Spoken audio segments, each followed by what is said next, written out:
Bobby Rebell. This is my guest co-host, Cameron Huddleston. We regularly use a different platform to record Money with Friends, but we are trying out a new platform. This is called Restream, and we would love to know if you guys, what you guys think about it. We're trying it out. We'll see how it goes.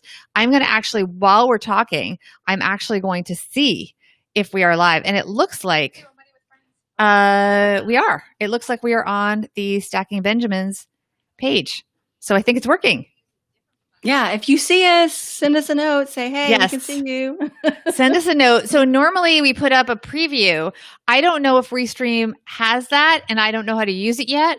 I've watched a ton of how-to videos before we did this, but I don't see how it's a placeholder unless it's something that you previously taped that you're going to then stream. Because I think that some people use this to stream gaming. And so that's what a lot of that audience is. But then this was recommended to me by Chris Gillibo, one of our other Money with Friends co-hosts. So we're trying it out, and we'll see. So we can see that I'm on Facebook, and okay.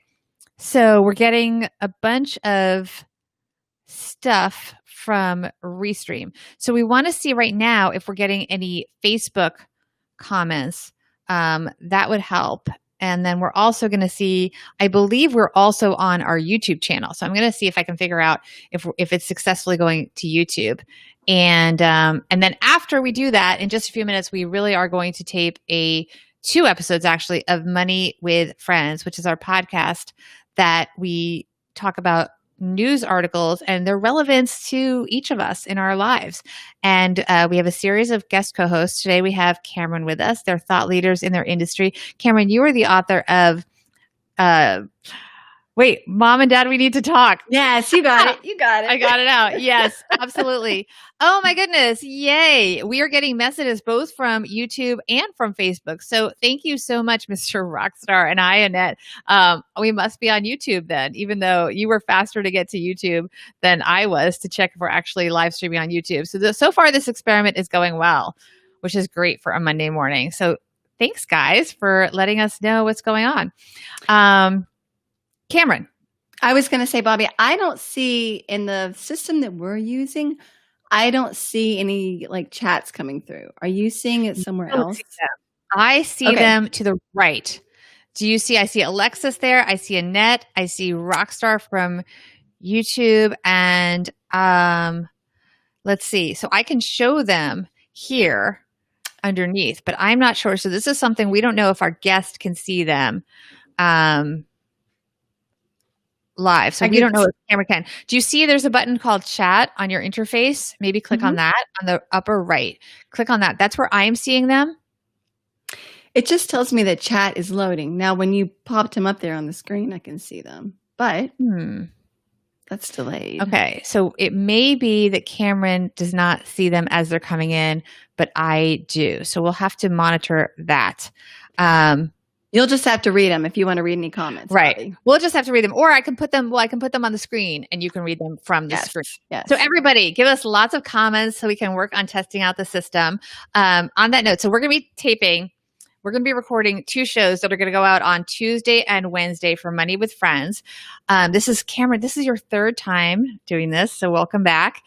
And Cameron chose the first story, which is about the housing market. And then the second story I chose, which is about coffee habits during the pandemic. And yes, we have some technology from Banji, who actually, I think Banji and I went to elementary school together. So thank you for being here. That's so cool. And yeah, we're getting all these. This is awesome. So also normally we're only on the Facebook page for Stacking Benjamins, which is our sister podcast at Money with Friends. This new software that we're trying out today for the first time, everyone, allows us to do multiple Facebook pages. So I believe we're on Stacking Benjamins, my business one that I rarely use, which is just Bobby Rebell, and then Bobby Rebell Kaufman, which is my personal page. So we can do all of those all at once. And then for YouTube, we are on the Money with Friends YouTube page. Okay. So we're going to tape 2 podcasts, Money with Friends. Everyone, please subscribe to the actual podcast if you are not already. Hi, Adrian. Thanks for saying hi. And then we will, during the show, for those of you that are new, if you have questions or comments for either of us, but especially for Cameron, please just put them in the chat section and we will hopefully get to a lot of them and integrate them into the show. Okay, I'm going to click on the audio recording system that we use also as a backup, because what we're recording here on video is also going to be an audio podcast, as I mentioned, that will go out on Tuesday, August 4th. The days are all blending together. In fact, the months are blending together these days. But this podcast, I think we're going to try to say the day, just as like a public service announcement, so people know what day it is. All right. Before I babble on too much longer. Okay. So everyone, this is our awesome audience. I love this. Everyone's helping us. By the way, our audio, I assume, is okay, guys? Let's just hope.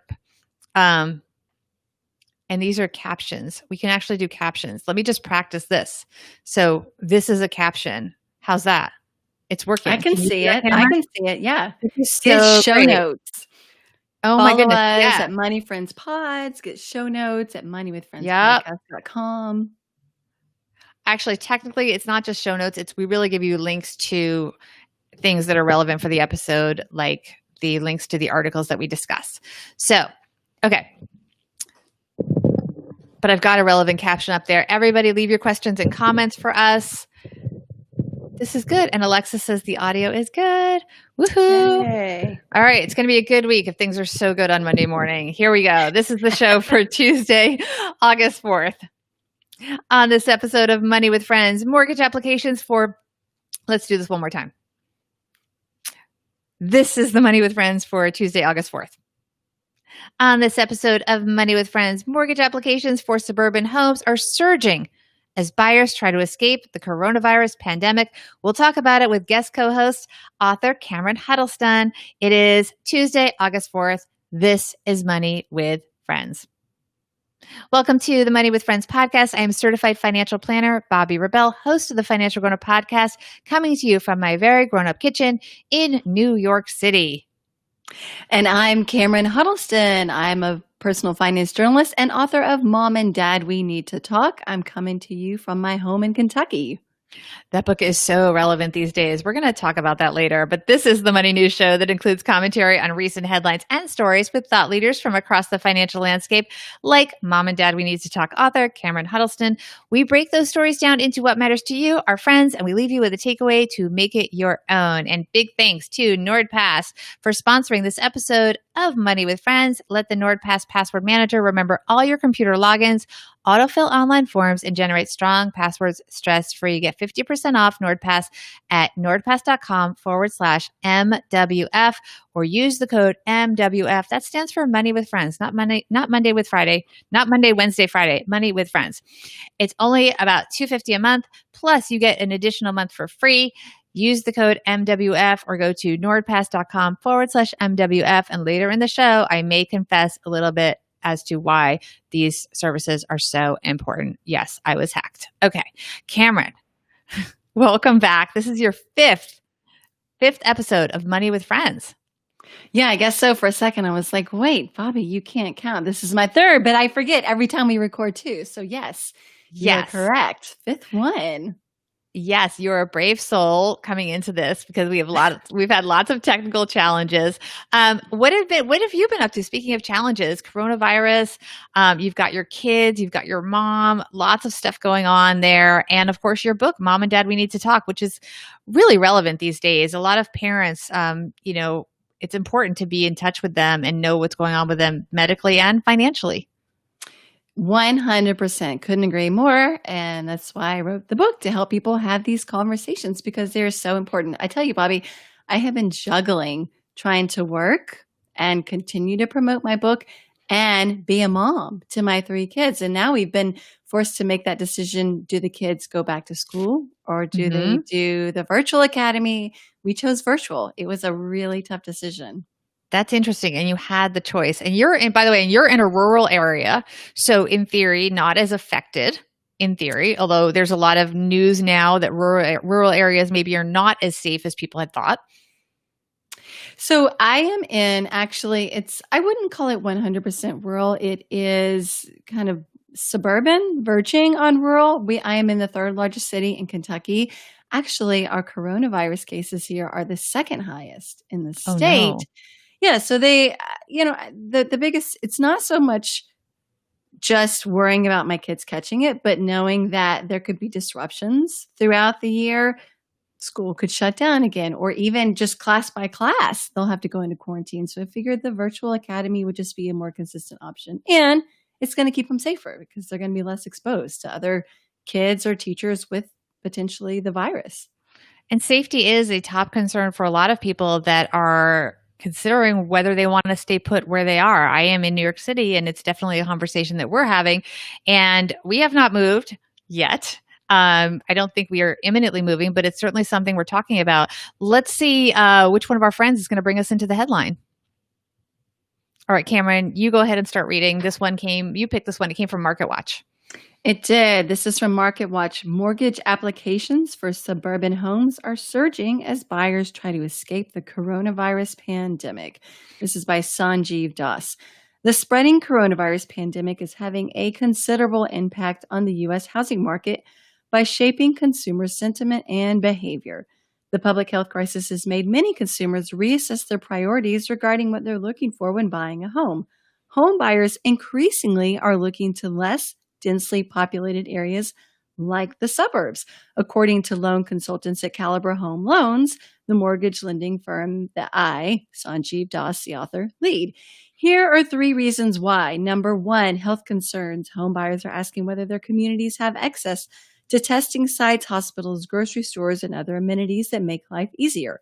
Urban areas such as New York City have a high density of people, which can result in a contagious disease spreading quickly, as happened this past spring. Indeed, there was an exodus of those living in New York to New Jersey and Connecticut, according to moving services. There are 11 counties around New York City and a few around Baltimore that are the most at-risk housing markets in which home values may decline materially over the coming months. In May, there was a 13% increase in the number of searches for homes in suburban zip codes, and this trend is continuing. Our firm is processing thousands of applications from potential home buyers who want to move to the suburbs. In the Chicago and Washington, D.C. metro areas, for example, suburban or rural mortgage applications are up 40% versus pre-pandemic averages. We're also seeing a flight to suburbs in the metro areas of Houston, Los Angeles, and Denver, among other places. Yeah, and by the way, just to do a little, I want to share something personally here. My family had a house in a rural area. It was a lake house that was on sale for a year and a half, and there was not a lot of activity. And recently it sold in a very short period of time to someone who wanted to be in a more rural area. And they made a very good offer, and it was lickety split done. And so that is a personal example of how these properties that maybe people would not necessarily have bought before the pandemic suddenly become very attractive because people want to get out of urban areas, or areas. In this case, the person was from Florida, and that has had a large rise of cases. And the county that this house was in has not. And also it's a house with a lawn, and it's not near anything the same way that an urban setting or some states with high cases are. So that's an example. We also have, we'll go back to the article in a minute. We have in our audience a few comments. We have, for example, Annette. Do you want to read that? So Annette says, I just bought a house in a small town, but open to leaving the country if numbers keep going up through fall and winter. Okay. Oh, good. So you are seeing them now. Okay, good. As I mentioned earlier, we're on a new platform. I'm seeing it because you're posting it. That's what I can see. Okay, great. And then we do have another comment from Adrian. Okay, so Adrian says a place I interviewed at had someone who was actually leaving her flexible job to homeschool and help virtual learning for, and that's all I can see of that comment. So I see what you're doing. I see. Okay. So, for 2 kids, I know a few friends who are homeschooling their kids for the coming year. So that actually goes to our next point, which is number 2, working from home. Millions of Americans are now working from home, interacting with clients and colleagues online. Commercial leasing activity dropped more than 20% in the first quarter of 2020.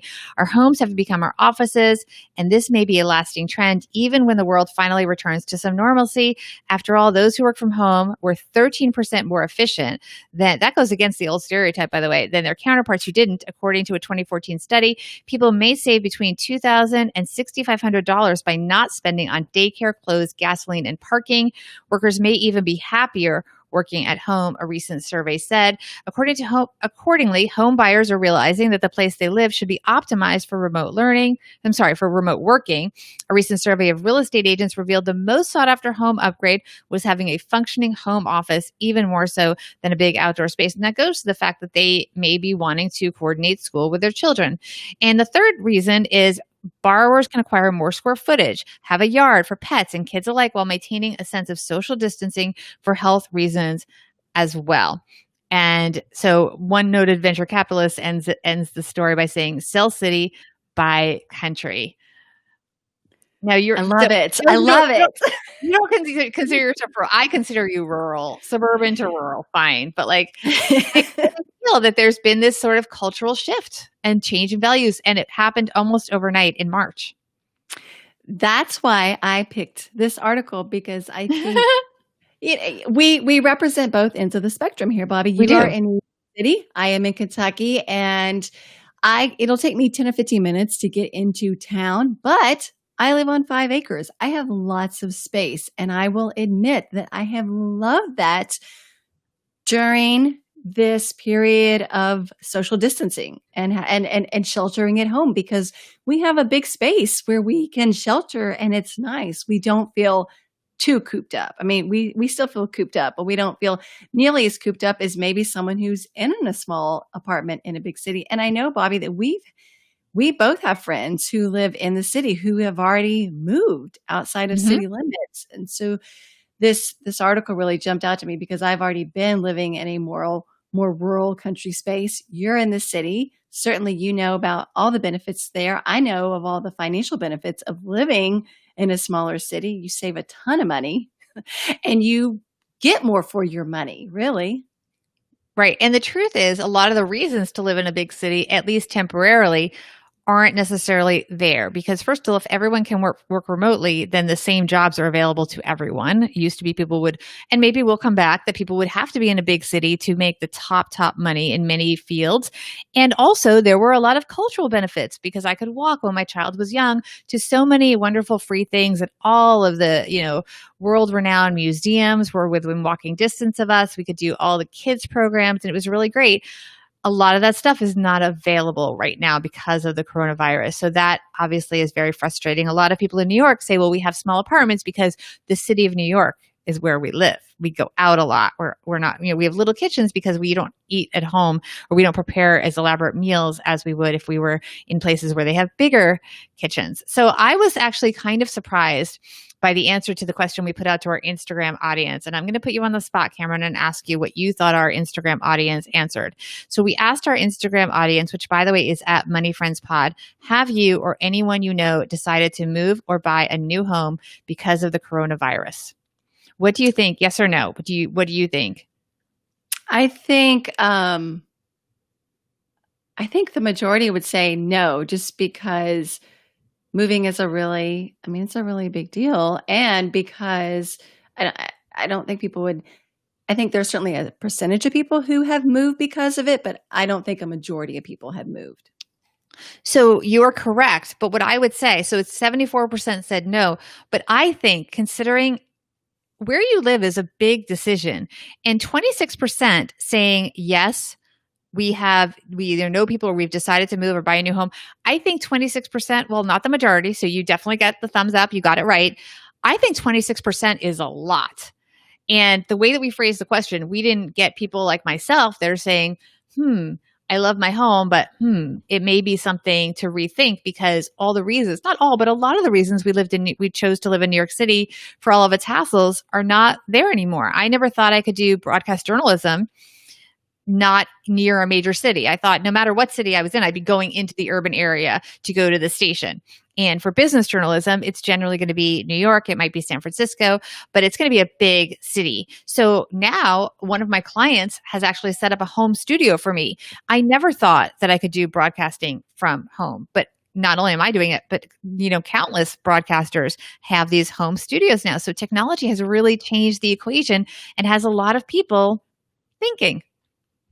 Right. And I'm sure it has a lot of employers thinking, hey, it's worked out this long. Why not make this an option for all of our employees? And I think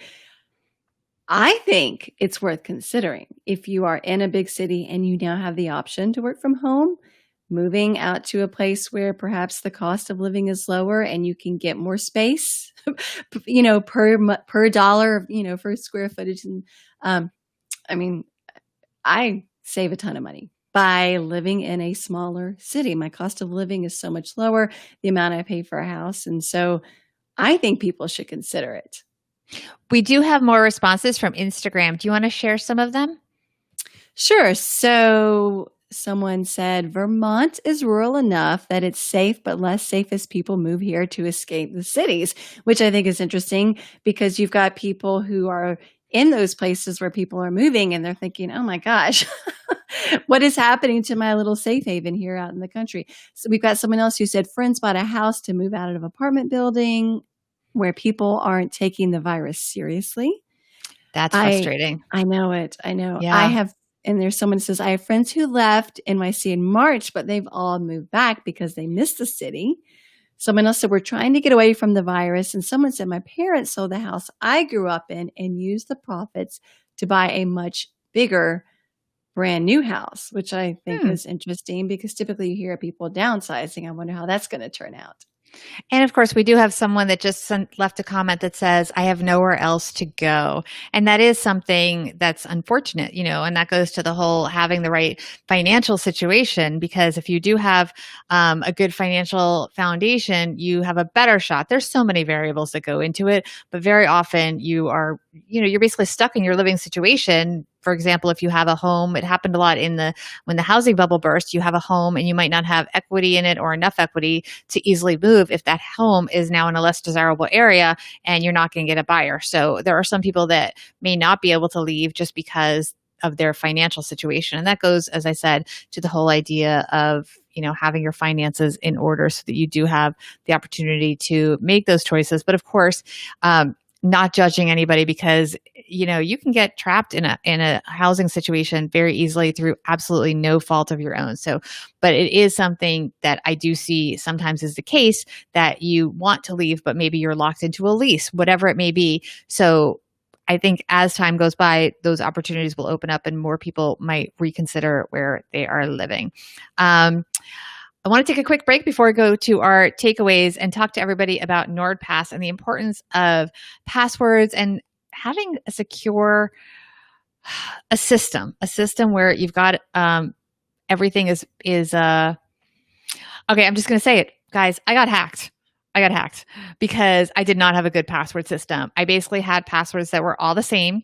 And they were very obvious. If you did just the most basic research on me, you could probably figure out what my password would be. So I got hacked. So that's basically, I'm confessing. That's why NordPass is awesome. I can never remember my passwords. So that's why I did what a lot of people do. And I just made the simple one. And that was obviously a very bad idea. It got into my email. I am still getting they subscribe me to new places all the time. So I'm constantly unsubscribing. I even had a massive charge on my Visa that I did get removed, but that was really ugly. So, and I caught it because I watched my credit card. So do that also.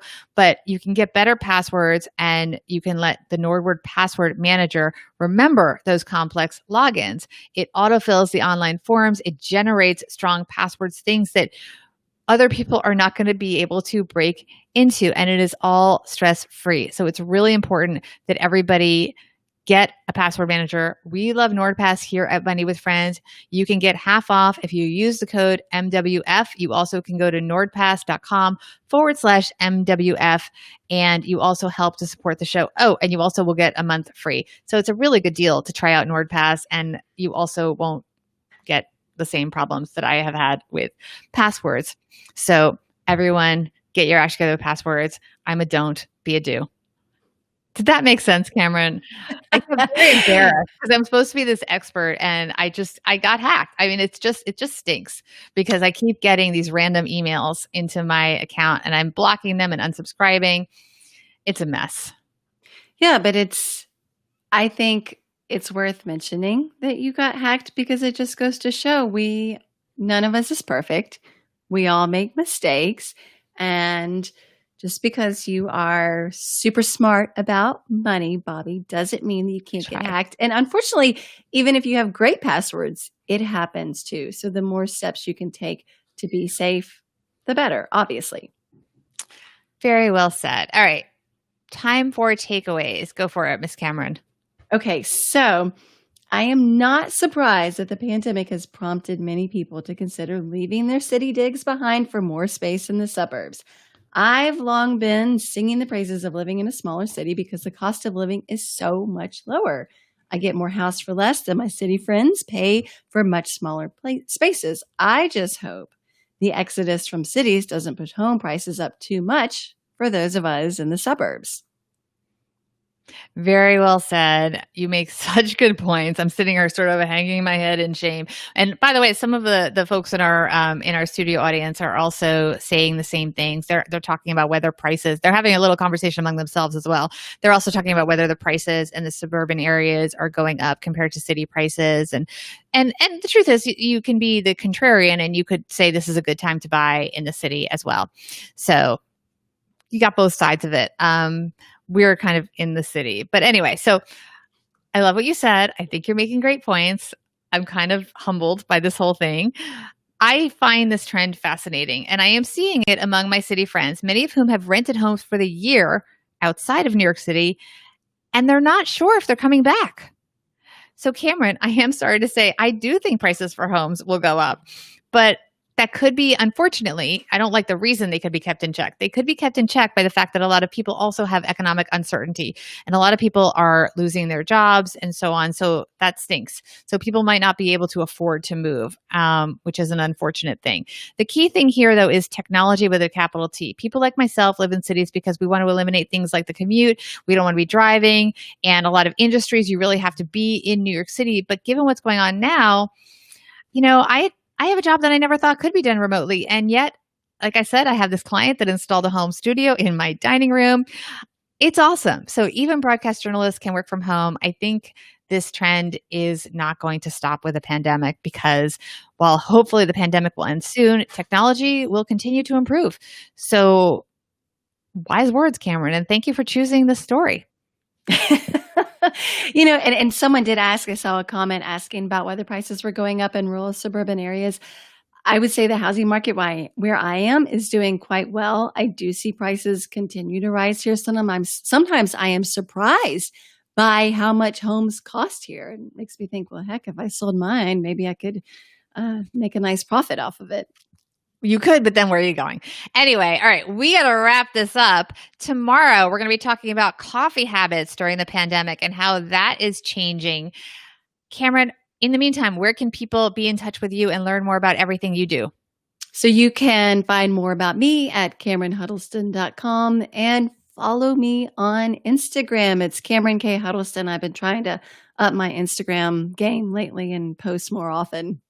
Yeah, us too. Well, Ashley does a great job with the Money Friends Pod Instagram. So everyone, please follow us there. I'm at Bobby Rebel 1. I'm trying to up my Instagram too. We're going to cheer each other on, Cameron, so we can get better at Instagram. But everybody follow us at all the places and come back tomorrow. Like I said, we're going to be back with Cameron for another episode, and we're going to be talking about coffee habits during the pandemic. So are you drinking coffee in the same way? You might be drinking more of it, but are you really purchasing it? Is the latte factor no longer a problem for people? We're going to be talking about it on the next edition of Money with Friends. In the meantime, bye everyone. All right. Thank you, everyone. Awesome audience here on Facebook, on YouTube, all the places. So thank you, thank you, thank you. We're going to go into the show that is going to go out on Wednesday, August 5th.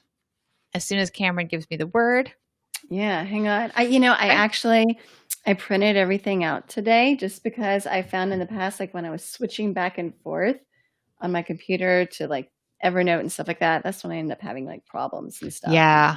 Well, you know what I do, everyone? If you see me looking to the side, that's because I put the script and our notes on an iPad to the iPad, I side, know. because otherwise it does get very confusing because we've got a lot going on a screen. We've got seeing you guys chatting. We also have the lower third captions that you see. We have graphics. So I'll show you guys because we're just learning to use this. I could put this over us. Isn't that exciting? I don't know what else I really have yet, but because I'm just starting to learn this, but we're working on it. Oh, and actually, that's good. I've got our names up underneath. That's actually pretty good. Your name is underneath you, and we've got the chat. So, Okay. Adrian, she has it. Yeah. Oh, yeah. Coffee, Adrian. Coffee is definitely something that we can cut for sure. Yeah. All right. I Just making definitely. sure I have the whole coffee article, which I'm Okay. not sure I do. It's not Looks a very like not. long article. All right. Hang on. It's not. Well, let me make sure. I might pull up the good old Evernote here just to make sure that I've got it all, and I'll just read it off of that, and hopefully it won't create right. any problems. Meanwhile, I'm going to work on my captions. So everyone, yeah. I don't know. Can I edit the captions? That's not something I know yet. It's not really show notes. It's really the we give you the links to. Yeah, I'm going to delete that, and I'm going to do a new one that says follow us at Money Friends Pod. Links to articles. Here we go. Evernote. There we go. That's actually more accurate because we really just put, there's 6 a week, so we don't necessarily do full show notes for them, but you can get the links to the articles that we talk about there. So that works. Okay. Okay. I am ready. Okay, so this is going to be the show for Wednesday, August 5th. All right. On this episode of Money with Friends, has your coffee habit changed from the before? And will it go back in the after? We're talking coronavirus coffee habits. It is Wednesday, August 5th. This is Money with Friends. Welcome to the Money with Friends podcast. I am certified financial planner Bobbi Rebell, host of the Financial Grown Up podcast, coming to you from my very grown up kitchen in New York City. And I'm Cameron Huddleston, personal finance journalist and author of Mom and Dad, We Need to Talk, coming to you from Kentucky. This is the Money News Show that includes commentary on recent headlines and stories with thought leaders from across the financial landscape, like author Cameron Huddleston. We break those stories down into what matters to you, our friends, and we leave you with a takeaway to make it your own. Big thanks to Blinkist for sponsoring this episode of Money with Friends. With Blinkist, you get unlimited access to read or listen to a massive library of condensed nonfiction books, all the books you want, and all for one low price. Right now, for a limited time, Blinkist has a special offer just for our audience. Go to Blinkist.com/MWF to try it free for 7 days and save 25% off your new subscription. That is Blinkist, spelled BLINKIST, Blinkist.com/MWF to start your free 7-day trial. And as I mentioned, you also save 25%, but only when you sign up at Blinkist.com/MWF. And by the way, I am a big fan of Blinkist. I actually signed up independent of this a year and a half ago. It's great. They summarize all the books you always meant to read. Maybe I need to get that. I just feel like I haven't had enough time to do any reading lately because I've been so busy juggling work and kids. As is the point. That's the point. You can listen, like if you are going to Starbucks and you pre-order your drink and you're sitting there waiting for it, you can listen to a Blinkist. They have little blinks, so they're little like 1 or 2 minute snippets of books that add up. You can do a whole book for like 15 minutes. It's kind of awesome, and it tells you exactly how much time you're in for. So I think it's a good thing when you have all these little tiny bits of time, which is I don't seem to have big stretches of time. I have little stretches of time, so I don't know. So Cameron, how are you? Welcome back. Thanks so much for having me back. I'm doing okay, just trying to hang in, right? Now, where did you get your coffee today? I made it at home as I always do. So I have always did. I always do because I work from home and I worked from home for years. So if I get coffee at a coffee shop, it's more of a treat. It's an outing for me. It's an outing with my kids and they're going to get some sort of special drink too. It is not a daily ritual for me to go to a coffee shop and get my coffee. I would say pre-pandemic, I would go 2 to 3 times a week because I was often racing out the door to drop off my son at school. And then I would go to a workspace. And so I would often get coffee, but I'm also kind of cheap and the workspace had free coffee. So a lot of times I just had the free coffee at the workspace. So, but right now today I do have my coffee. Actually, this is a mug that Diane Harris gave me that says, pour yourself a cup of ambition, XO Dolly, as in Dolly Parton. So I love this mug and it makes me happy whenever I use it. So, and Diane, by the way, is now at Newsweek. I think she's executive editor there. So thank you, Diane, for the mug. We love it. Let's see which one of our friends is going to bring us into this headline where we're going to talk about coffee. All right, Cameron, it's on Okay. you. All right. So our headline today is COVID has changed how we drink coffee. It's by Josh Barrow. Starbucks did. Oh, wait, I should say I didn't put it in our notes. It's from New York Magazine. Okay. That's my bad. My bad. Okay. From New York Magazine. Starbucks did not have a great second quarter from a financial perspective. There was an obvious reason. Many of its stores were closed for much of the spring due to the pandemic, and there was a less obvious reason. Many of Starbucks' usual customers aren't or weren't going to the office anymore, and that's caused them to change their coffee-related behavior. Disruption to the weekday morning routines, notably commuting to work and school, is a headwind, said Starbucks CEO Kevin Johnson on a call this week when he announced the company's comparable store sales in the U.S. were down 40% from the same quarter last year. The company did note that light before work traffic has been somewhat offset by stronger sales in the middle of the day. It seems there are now peaks for Starbucks runs around 9:30 a.m. and again at 2 p.m., which has forced the company to recalibrate its staffing. But a major reason that people weren't buying as much Starbucks this spring seems to be that people were brewing more coffee at home. And that means Starbucks' loss was some other company's gain. Back in April, I wrote that J.M. Schmucker Company, which makes Folders, Dunkin' Donuts, and Cafe Bustelo coffee, was one of the companies performing especially well during the pandemic. That continued to be true at least as of May. The company was selling more coffee in larger sizes to more households to brew at home. Makers of home coffee machines have also been having a few good months. Helen of Troy Limited, which owns OXO, says the brand was a source of sales growth this spring as companies bought more products to use while they stay home, especially baking, coffee, storage containers, and cleaning. Newell Brands, which owns a wide variety of consumer product brands, including Sharpie, Yankee Candle, and Rubbermaid, reported that sales were down overall in the spring quarter, but up 6% in its appliances and cookware segment, which includes Mr. Coffee. And Nestle, which is a major player in the markets for coffee made at home and coffee served in stores, enjoyed modest overall coffee sales growth, with gains in the home channel being offset by losses in the food service channel. For example, Nestle makes Starbucks branded coffee for brewing at home and ready to drink Starbucks beverages. These sold well in at-home channels like supermarkets, but not so well in food service channels like Starbucks stores. And I have to say, I didn't know that Nestle made Starbucks branded coffee for brewing at home. Yeah, I don't think I knew that either, but I do know that it's common that a lot of brands sort of outsource their supermarket brands. So I don't know that that's that unusual. So I don't know. But by the way, so I did buy, I just bought an OXO tea kettle actually. So I am one of those people that has definitely bought different things. And we had a Keurig earlier and now we have an espresso machine. So we do do take our coffee at home seriously.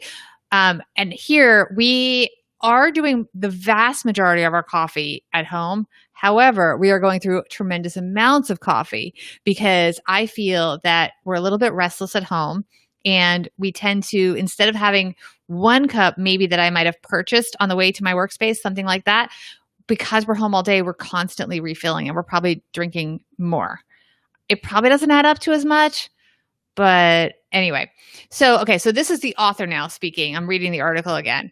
My own coffee at home consumption has markedly increased, and I've been buying less prepared coffee in shops. The big question from all these companies is how permanent my and other consumer shifts will be. My general assumption is that people will mostly be eager to return to their old behaviors once a renormalization of life is feasible.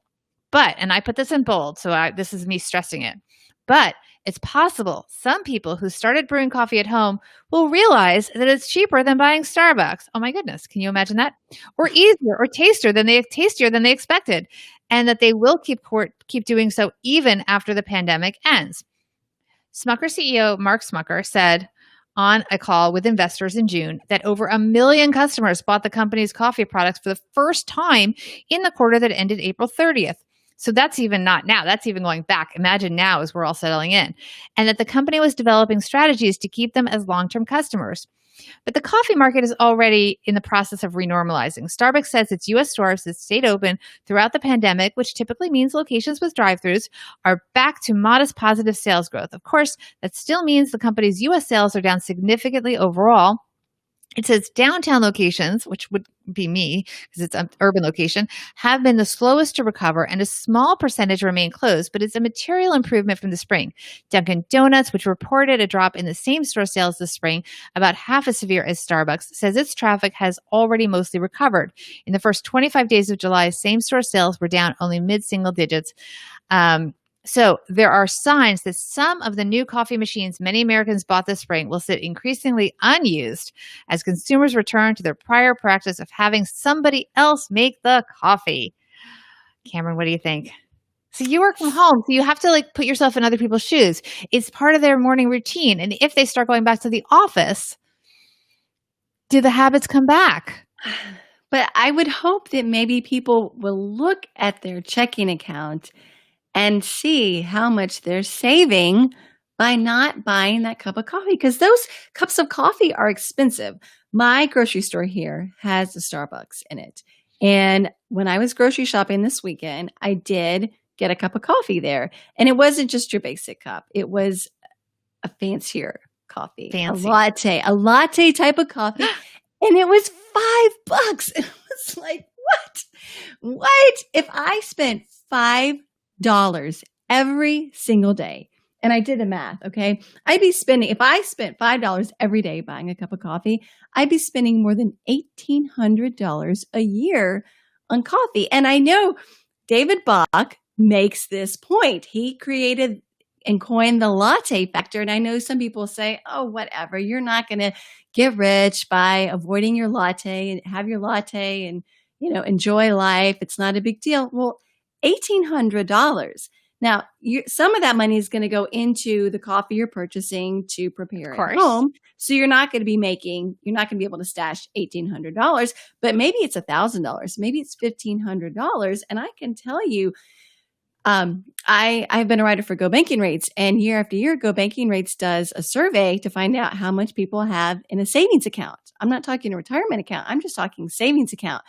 The majority have less than $1,000 in a savings account. So if you can make a simple change and brew that coffee at home instead of picking it up on the way to work, you can build up that emergency fund, which so many of us have discovered that we need during this pandemic, because people have lost jobs. People have found their pay cut, and it's nice to have that cushion to get you through these difficult times. And speaking of that, so we're both friends with David Bach, who you just alluded to, and I told him we were going to be discussing this story. He's in Italy, so I didn't want to bother him live because he's on a different time schedule, but he did write back to us about this, and he said, imagine that you can actually make your coffee at home, save $5 a day, which exactly what you said. I would say in New York, it's $6 a day and more. And then maybe, who knows, maybe save it. And then you could maybe invest it and have some money to protect you. Sounds like an easy trade-off to me. So that's what David Bach, who, by the way, wrote the mega bestseller, The Latte Factor, has to say. He is, by the way, in Forte del Marmi for the month of August. And he, by the way, also said that he got there without a coffee machine and having the coffee with him, and the landlord actually ordered him a coffee machine because he knew that David Bach was not going to be going out all the time to get coffee. I do hope, David, that you are trying some of the local coffees in Italy, because I'm sure they're really good. And by the way, he's so productive. He's supposed to be vacationing, but he actually has his own podcast now that he recently launched called The David Bach Show, which I've been listening to. It's great. He recently did one on home buying, which is for those of you who joined us yesterday on Tuesday's show. We were talking about home buying during the pandemic. He's got a great guide on how to buy your first home. So everyone should definitely check that out. I think it's finishrich.com is his website. But thank you, David, for sending in those comments all the way from Europe. Isn't that great? I think it's awesome that he took the time to do that for us. And of course, it's what he preaches, Yes. Don't spend the money on the latte, invest it instead. And that doesn't mean you have to give up everything you enjoy. You can, like I do, I go to coffee shops every now and then, and it's a treat. I don't do it every single day. I can make a pretty good cup of coffee at home. Absolutely. We do have some answers also. We asked our Instagram friends about this trend. First, we asked them, have you changed your coffee buying habits because you are working from home? Yes or no? So I was actually also surprised, as I was on Tuesday's show. I was surprised by the answers. So Cameron, what do you think our audience said? Have you changed your coffee buying habits because you are working from home? I think a majority would say yes. That's what I would have thought, but that is not true. And we did have a pretty good response to this. It was 39% yes and 61% no. And I'm wondering, with those saying no, I mean, I guess they're in places where there's drive-throughs and they've been open. For a while, for us, the only thing we were in the suburbs for part of this pandemic so far, and there was a drive-through Dunkin' Donuts that we went through. But that was the only place that we could possibly go, even if we wanted to. Okay, but so maybe most of those people are like I am, and they make their coffee at home. And so being at home hasn't changed their routine. That actually is true. We did not necessarily phrase that in the best way, but I think the article was about the habits changing. So I don't know. That's what anyway, so let's read. We have some responses from them. Maybe we'll get more insights from the responses. I'm working on the phrasing of my Instagram polls. If anyone wants to write to us at Money Friends Pod, you can DM me suggestions on maybe helping me find better ways to phrase it, so it's a little bit more focused. Anyway, all right, go read the responses, Cameron. Okay, so here are some of them. One person says, I've always worked from home, so no change coming, but I order beans by mail from my shop, I guess her local coffee shop. Someone else said, let's see, I already work from home and use coffee shops as cheap working spaces. I miss them. Someone else said, I subscribe to Panera's Coffee Plan Summer promo, although I'm not a true coffee drinker, which is interesting. Someone said no change for me. I'm an essential work. Haven't changed anything because of COVID-19. Someone also says now I'm dependent on my Keurig and down to a cup a day. So maybe they're drinking less coffee. Yes. Well, and then one more person added, we have a few late comments, and one says, I'm still drinking coffee from home, but I'm drinking twice as much. We also have some comments in our live audience. We do record this live. We're now experimenting with a new platform, so we can do it both on YouTube and on Facebook.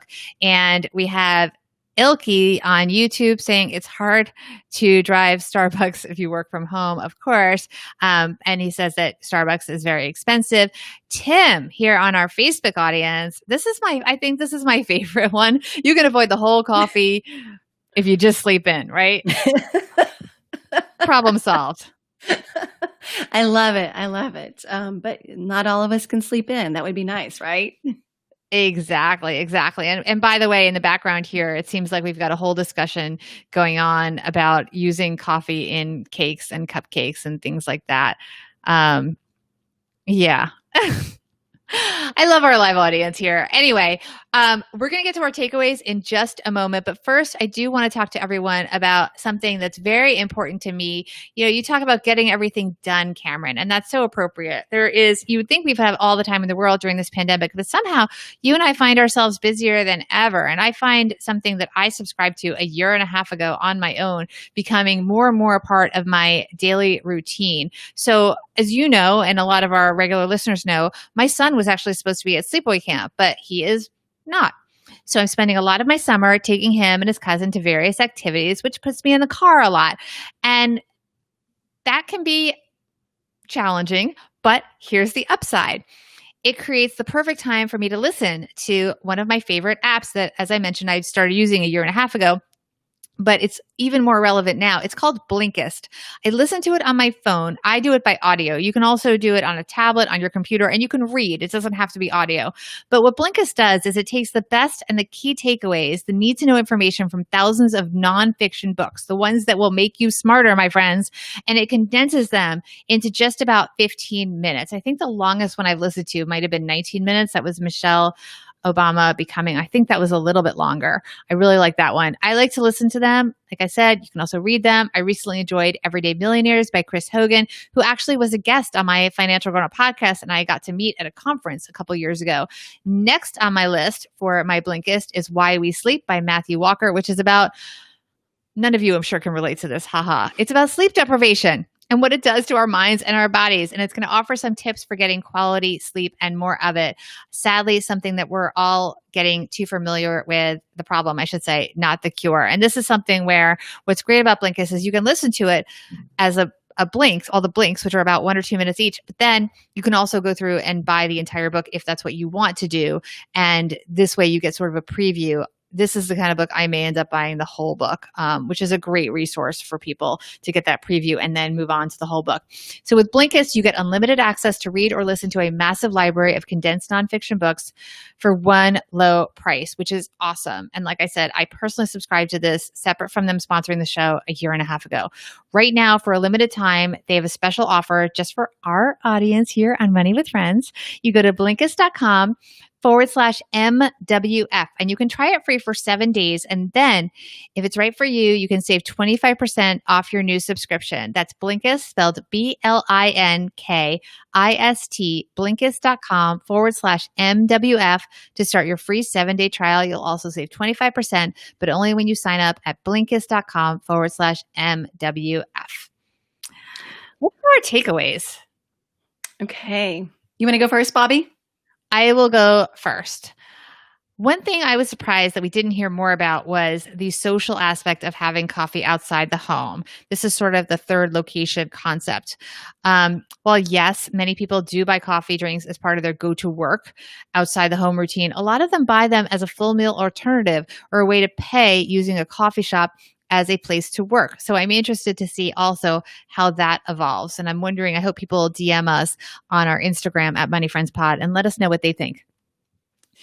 So even though I am a big advocate of making coffee at home, and it's what I do, I don't want to see coffee shops disappear by any means. But I do think people who regularly buy coffee from coffee shops should consider whether to stick with homebrew as a way to cut costs. The savings might seem small, but they really do add up over time. They really do add up over time. And that is something that people should be conscious of. And I think there's a happy medium there. There's a big benefit to meeting someone for coffee if you want to catch up with your friend versus having necessarily, both for time and for money, a full meal. So it can actually be a very economic thing to do if you want to meet somebody outside. This is in the after, when we're past coronavirus, or if you're outdoors. You know, a lot of coffee shops have outdoor areas that are safe during the pandemic. So please patronize your local coffee shop if they do have safe areas for you to consume your coffee.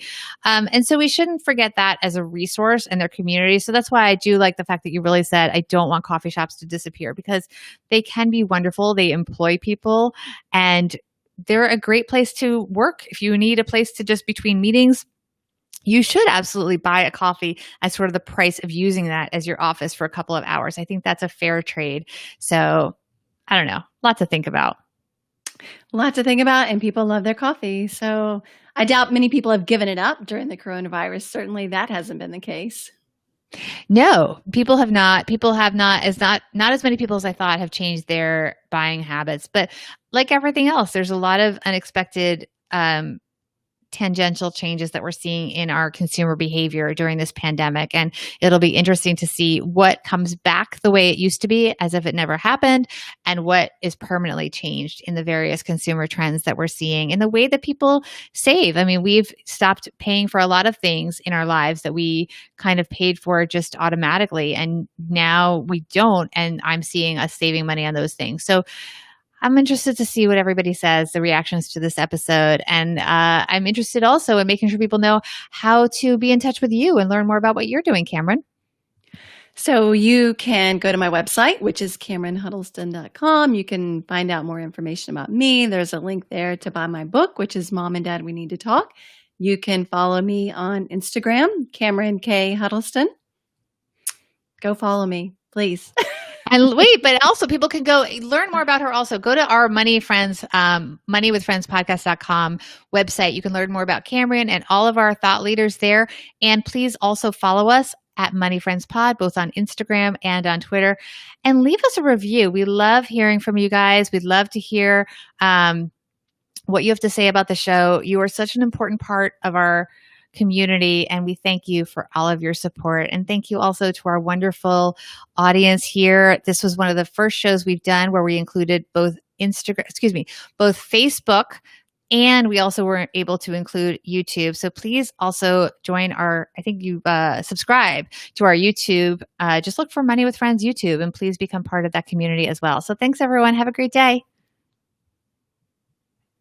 All right. And thank you to our audience here on Restream. I think this went okay. Let's hope it worked.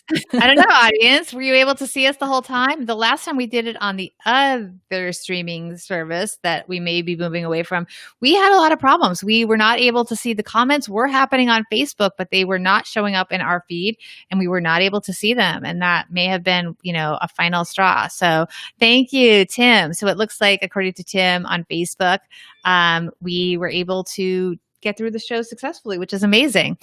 And thank you all. This has been great. And Joe and I are going to be back on Thursday at 11 a.m. Eastern to tape a couple of shows. And Joe will be back with his next guest. I'm not sure who it is going to be, but it will be somebody amazing. He usually tapes on Wednesday. We'll see. But Joe is very happily settled in a new location that I guess he will reveal when he tapes. Joe's been on the road a lot, so we'll see. I don't know. All right. Tim's saying maybe, did drop me once, maybe a problem. Okay. Well, hopefully it wasn't a problem with the system, but thank you for that feedback, Tim. And if anyone has feedback for us, the comments you can still add to the comments after we're done with this, I believe. So leave it in the comments and we will read it. And also you could always DM us on our Instagram channel at Money Friends Pod. So bye, everyone.